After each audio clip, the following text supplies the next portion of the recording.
Guys, oh, look. Guapol. Ang laki, no? Pinagsamang guava at apple. Kaya tinawag na guapol. Ito guys, ano na to? Hybrid. Hybrid na daw to.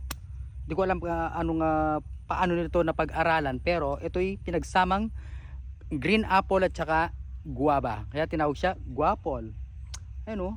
Kung titignan mo parang ano nga siya, no? Parang apple, yung green. Actually dapat nakatayo to. Pag maliit siya, nakatayo siya ng ganyan.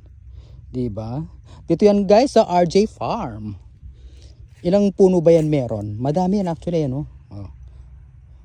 Ay yung isa doon. Tapos hanggang doon. Ano yung mga guapol? Guava pole.